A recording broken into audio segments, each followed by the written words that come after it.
वज़ीर-ए-आज़म शहबाज शरीफ ने पंजाब के सैलाब से मुतासरा इलाकों का फ़ज़ाई दौरा किया। वज़ीर आला पंजाब मरीम नवाज शरीफ भी शहबाज शरीफ के हमराह थीं। चेयरमैन NDMA लेफ्टिनेंट जनरल इनाम हैदर ने मजमूई सैलाबी सूरत हाल पर वज़ीर-ए-आज़म को तफसीली ब्रीफिंग दी। वज़ीर-ए-आज़म को पंजाब के दरियाओं में तग़यानी और ज़ेर-ए-आब इलाकों में रेस्क्यू और रिलीफ ऑपरेशन पर तफसीली सूरत हाल से आगाह किया गया।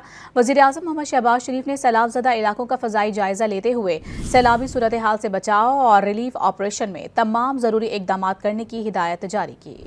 आपको बता रहे हैं, वज़ीर-ए-आज़म शहबाज शरीफ ने पंजाब के सैलाब से मुतासरा इलाकों का फ़ज़ाई दौरा किया है। वज़ीर आला पंजाब मरीम नवाज शरीफ भी उनके हमराह थीं, जबकि चेयरमैन NDMA लेफ्टिनेंट जनरल इनाम हैदर भी उनके हमराह थे, जिन्होंने मजमूई सैलाबी सूरत हाल पर वज़ीर-ए-आज़म को तफसीली तौर पर ब्रीफ किया। वज़ीर-ए-आज़म को पंजाब के दरियाओं में तग़यानी और ज़ेर-ए-आब इलाकों में रेस्क्यू और रिलीफ ऑपरेशन पर तफसीली सूरत हाल से भी आगाह किया।